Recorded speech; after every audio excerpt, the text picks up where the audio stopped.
I and you make mention. The Yoga Sutras of Patanjali, translated by James Haughton Woods.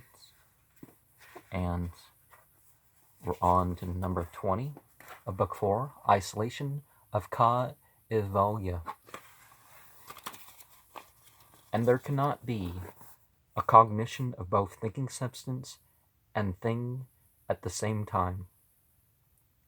And it is impossible in a single moment to cognize one's own form and another's as well. It is a supposition of the moment, terrorist, that whatever exists is both action and the means related to action.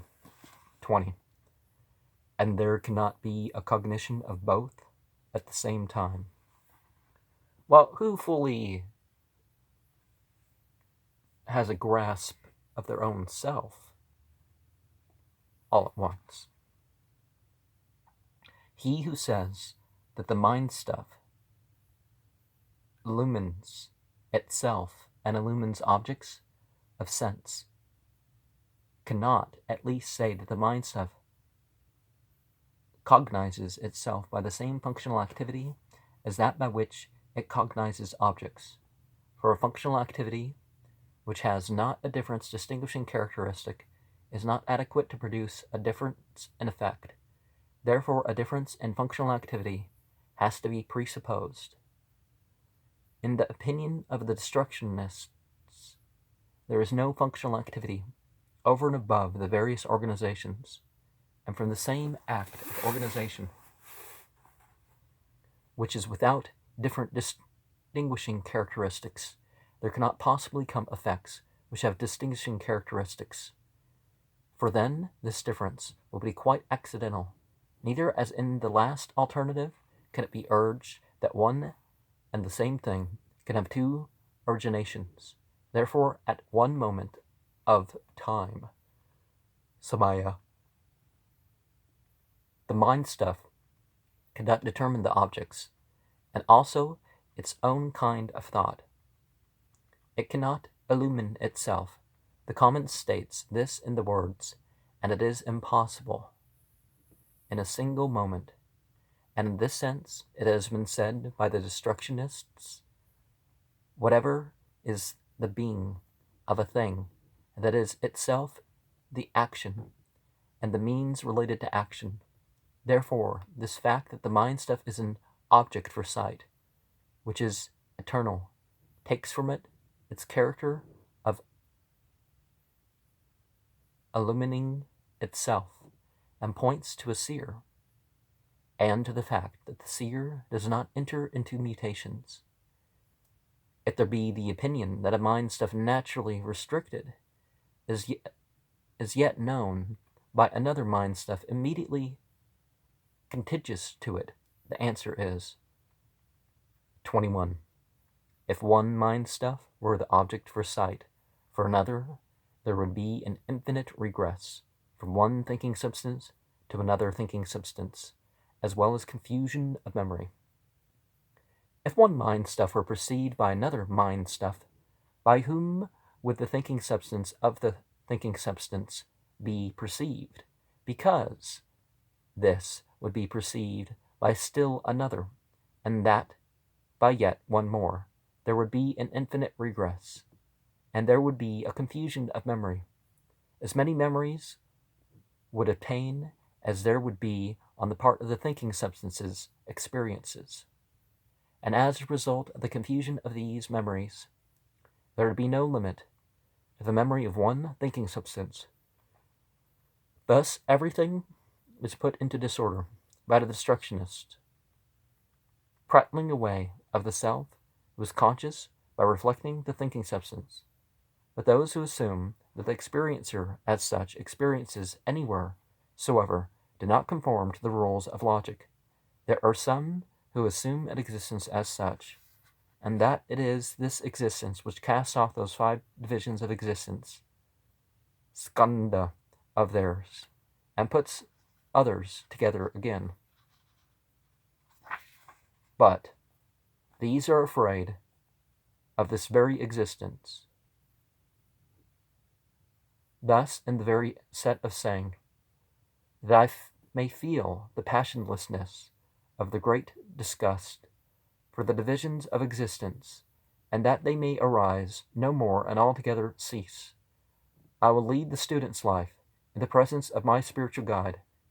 They deny, after all, the existence of the existence, but the systems with the Samkhya and Yoga at their head denote, by the word self, the owner, the experiencer of the mind stuff. Again, he sets up a destructionist as an opponent with the words, if there be the opinion, it may be granted that because mind stuff is an object for sight, it is not conscious of itself. But this does not necessitate the existence of a self, Atman. For any latter moment of mind stuff belonging to the same continuous series, Santana, can perceive the moment of the mind stuff which gave it birth and which became naturally restricted. This is the meaning. The latter moment of mind stuff is called immediately contiguous, saman antara, because it is alike, sama, in point of knowledge, and immediately anantara, in point of not being separated, 21. If were of the object for sight, for another there would be an infinite regress from one thinking substance to another thinking substance, as well as confusion of memory.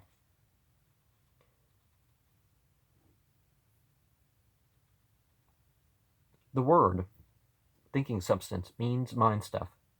When the succeeding thinking substance is not itself known, it is not able to know the previous thinking substance. And a previous thinking substance, as long as it is unrelated with the thinking substance, cannot be supposed to be perceived.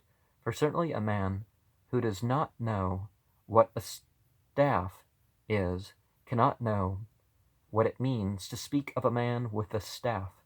Therefore, there would be an infinite regress. The divisions of existence are the 5 groups: skandha, consciousness, and sensations, and perceptions, and forms, and predispositions. But he says, but the systems with the Samkhya and Yoga at their heads. He means to say that the Samkhya and Yoga are at the head of such systems as the Va et Cheshika. The rest is easy. How's this? Now, let's think of the 5 egos, and how can we tie the 5 egos to those 5 groups? Well, but you don't destroy your ego. In the East, nobody destroys their ego. It's the false egos. It's a misunderstanding of people are too lazy. Just like the whole karma, you don't want karma. No, you want karma. Karma's just your continuing. That's it. 22. The intellect, chitta, which unites not with objects, is conscious of its own thinking substance, when the mind stuff takes the form of that thinking substance by reflecting it. For the energy of the experiencer, which is immutable, and which unites not with objects, seeming to unite with something mutable, the thinking substance takes the form of the fluctuations with that thinking substance, which that thinking substance undergoes, and this energy being identified with the fluctuation of the thinking substance, insofar as it is nothing but an imitation of a fluctuation of the thinking substance that has come under an influence of the intelligence, Chaitanya. It is determined a fluctuation of the thinking substance. And in this sense, it has been said That hiding place in which the everlasting Brahman lies concealed is not an underworld, nor a mountain chasm, nor the darkness, nor caverns of the sea, but is the working of the mind when not distinguished from himself. So the sages tell. The objector says this might be conceded, but if mind stuff does not illumine itself and is not knowable by any other mind stuff, how then will even the self, Atman, experience the mind stuff? For surely the self, even if it be light in itself, cannot have any activity. And in the absence of any activity, it cannot be an agent. And while the self is unrelated with the unrelated with the mind stuff, the object of the action, it cannot be the experiencer of this mind stuff.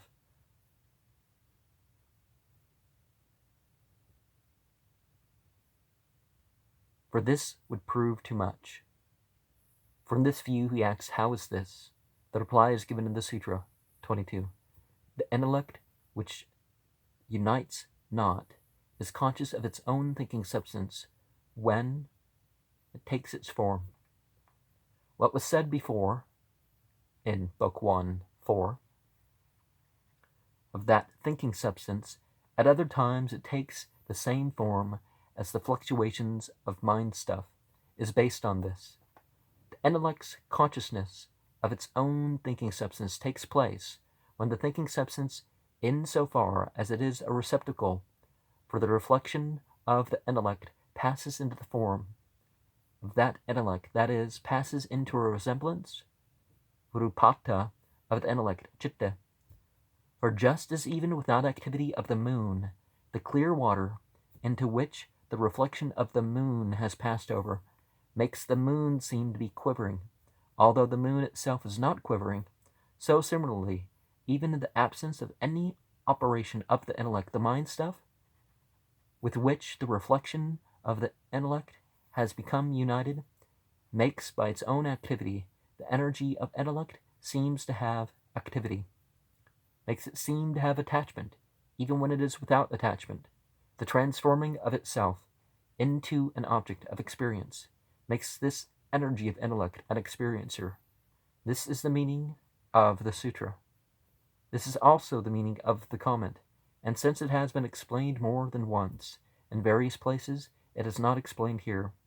To show that the fluctuation of thought, jnana, is not distinguished from the fluctuation of the thinking substance, he quotes the sacred word, agama, saying, and in this sense it has been said, not an underworld, just the mental activity of the eternal, Chiva, that is, Brahman, whose nature is undefiled, which changes into an image of intellect, and which, inasmuch as it changes into an image of intellect, it is not distinguished from the intellect. Even the sages explain as a hiding place, guham, in that some hiding place is that hidden Brahman, but when that hiding place is done away with, apanaya, then Brahman, self-illumined, unobscured, unobstructed, flashes forth for the exalted yogin who has reached his last bodily existence. Well, who knows when we're going to die, right? Until we actually are dying. And for this reason, we reach this insight of the following result. So we think of the difference between the divine between the qualities. No matter how many qualities, we're still talking about the same. The essence, the one, and we can't get past that essence, but we're trying to find our own essence in this process of 23. Mind stuff affected by the seer and by the object for sight leads to perception of all intended objects. For the central organ is affected by the object for meditation, and is itself, on account of its objectivity, connected by one of its own fluctuations with the subject, with the self also. Thus, the same mind stuff is affected by the seer and by the object for sight.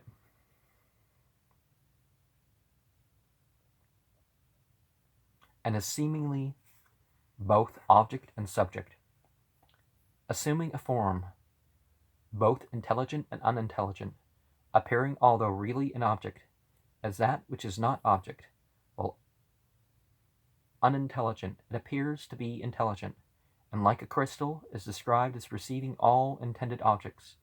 Accordingly, there are some deceived by this resemblance to mind stuff, who say that mind stuff itself is intelligent. There are others who say that this whole universe is nothing more than mind stuff, and that this world of things, cows and water jars and other things, together with their causes, does not exist. They are to be pitied. Why so? Because their mind stuff shining forth in consciousness in all kinds of forms is the source of error. Consequently, in concentrated insight, the object for the insight, when once reflected, is other than the mind stuff, because this self is that upon which the insight rests.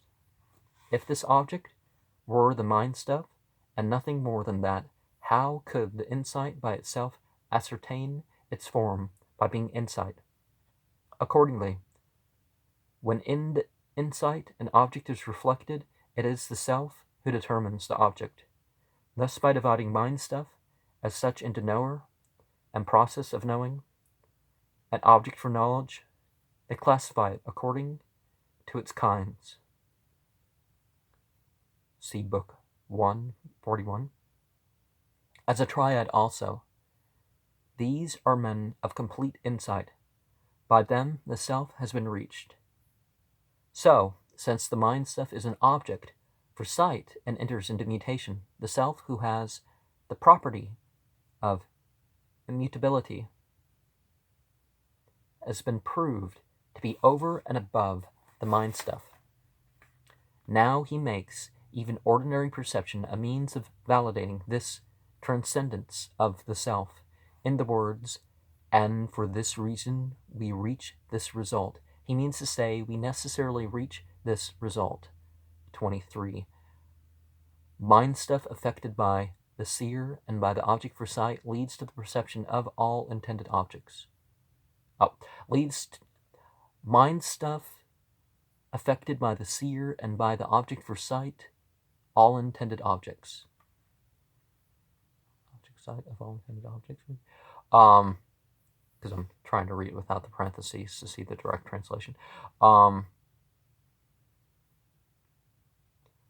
just as when affected by blue or other color, the mind stuff makes a blue or other object stand before us by direct perception, so the mind stuff affected by the seer, in that it is changed into an image of the seer, makes the seer also stand before us by direct perception. For knowledge has two kinds of forms. I am aware of the blue. So, although the knower also, like the subject known, can be established by direct perception, still special pains were not taken to give a distant proof of it, just as the statement, the image of the moon is in the water, does not mean that the image cannot be directly perceived.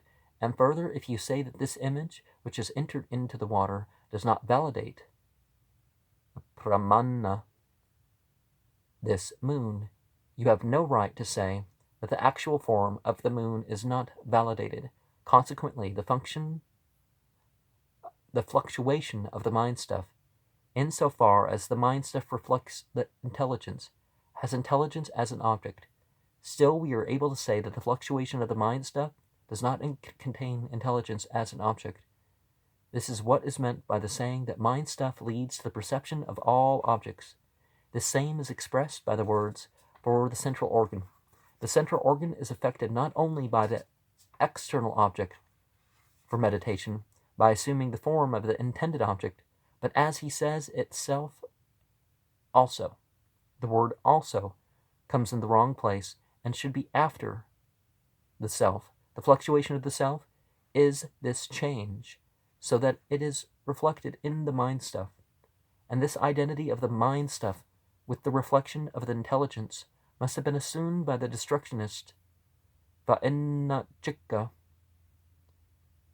How otherwise could these have attributed intelligence to mind stuff? As he says accordingly, the word some refers to those destructionists who hold the theory that there are external things. The word others refers to those who hold the theory that there are mental acts, vijnana, and nothing more. An objector says if the mind stuff only is experienced as having the form of the seer and the form of the object for sight, then surely the seer and the object for sight must be not different from the mind stuff, as they say, for although the soul, Atman, is not different from the thinking substance, still, by wrong-headed persons, it is characterized as if it were possessing a difference brought about by the recognition, samvita, of the object for knowledge and the knower, grahaka. So then, how is it that these destructionists deserve our pity? In reply to this, he says, in concentrated insight, because, in accordance with the arguments already stated, they should be led to assume that the self is something different from the mind stuff, and by instruction in yoga, with its 8 aids, would introduce them to concentrated insight, the object of which is the self. They should be awakened to explain in concentrated insight the object for the insight, the self, is other than the mind stuff. When the self is reflected, why so? Because the self becomes that open, becomes that upon which that mind stuff rests. And if, although instructed by this argument, the opponent perversely should say, why should not that upon which it rests be the mind stuff itself? He replies, if this object which is the self, Atman, is merely the mind stuff, and not something over and above this mind stuff, how then could the insight by itself ascertain its form as being insight? For there cannot be a fluctuation of a thing with reference to itself. He brings the discussion to a close by saying, accordingly, one shows them pity by giving them the proper instruction, as he says thus, according to its kind, means according to its nature. And for what reason is this? And as a side note, we may want to think of something else here. We're talking the different thing. You have the deity of form and space, sort of devoid of qualities. And then you think of that deity in terms of energy. And then you think of that deity in terms of action. And as a human, we become the knower, the speaker of such action. Or we can anyways. 24.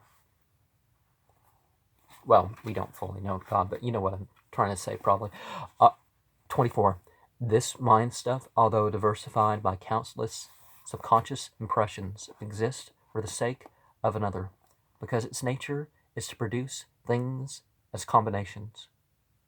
Although diversified by absolutely countless subconscious impressions, this same mind stuff exists for the sake of another, for the sake of the experience and the release of another, not for its own sake, because like a house, its nature is to work as a combination.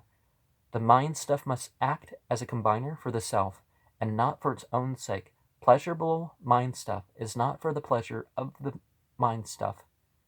The mind stuff of thought is not for the thought of the mind stuff, but both of these two kinds exist for the sake of another, and that very self which has its purpose in the two purposes of experience and liberation is this other, not any other in general, any indefinite other, as such which the destructionists set forth in general terms, would all still exist for the sake of some other, since after all they too act only to produce things to be combined.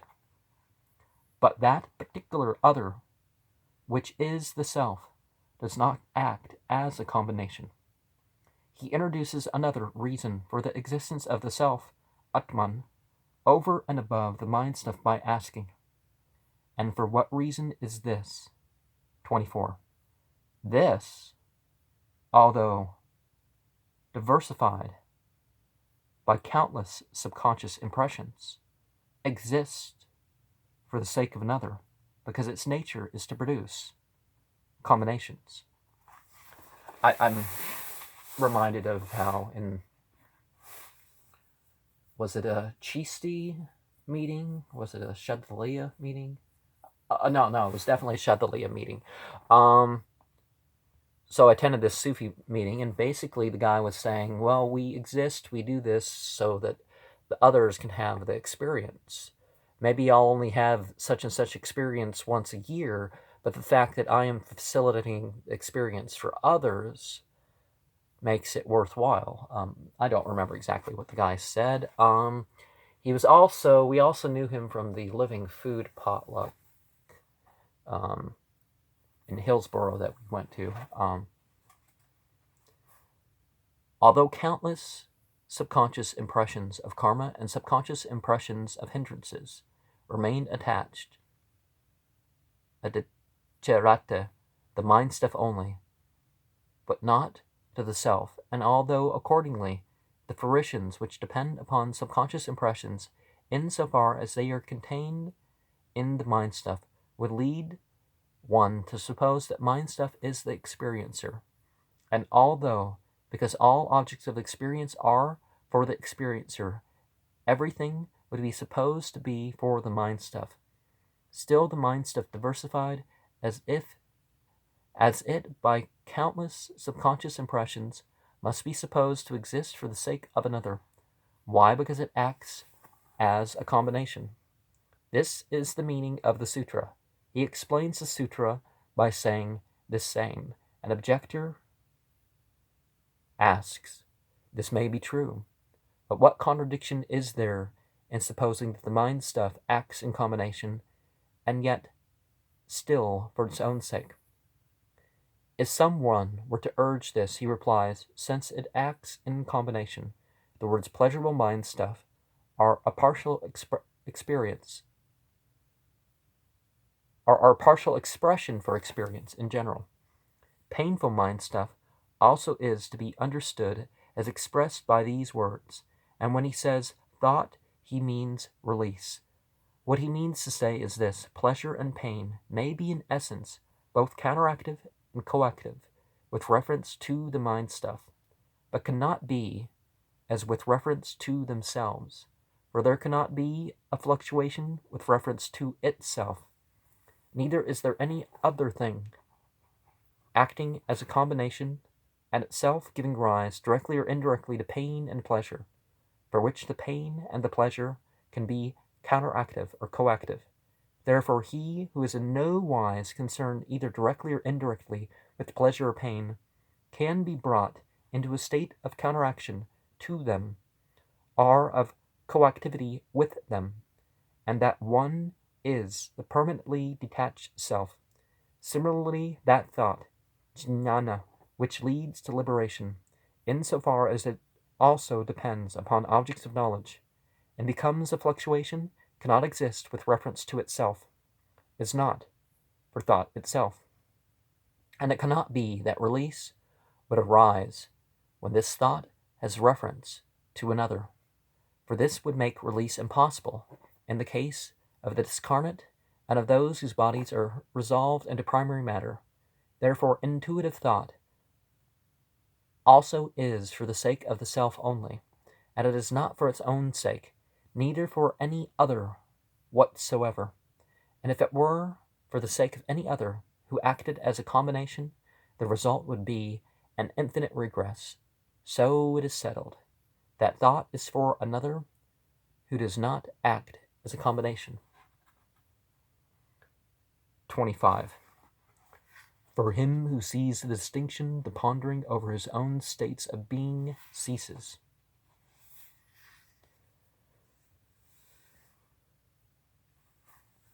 We can certainly go beyond the idea of living for states and stations, can't we? Because a blade of grass sprouts during the rains, we infer the existence of seed. Just so in the case of him who betrays thrills of joy and falling tears in hearing of the way of release, we may likewise infer that there is in him good karma, rooted in the knowledge of the difference between the sattva and the self, conducive to liberation, and brought to completion in the past. In him, the pondering upon his own states of being, which is natural, to him comes into activity. When there is none of this, yasya, good karma. This has been said for those who, after having renounced their own nature of pondering upon themselves, there is by reason of lack of good karma, a liking, ruche, for the opposing view, and no liking for the ascertainment of truth. For them, there is no insight of the distinction, and no cessation of the pondering. Now, as to this point, tatra, the pondering upon his own states of being, see Book 239, is in this fashion. Who was I? How was I? What is this birth? How is this birth? What shall we become? Or how shall we become? But this pondering ceases for one who sees the distinction between the sattva and the self. For what reason is this? Since it is the mind stuff which undergoes this diversified mutation. But when there is no longer undifferentiated consciousness, avidya, the self is purified and untouched by the conditions of the mind stuff. For this reason, the skillful person ceases pondering upon his own states of being, and would try to be surrendering, submissive, as it would be called, non-abrogated, what other illumined,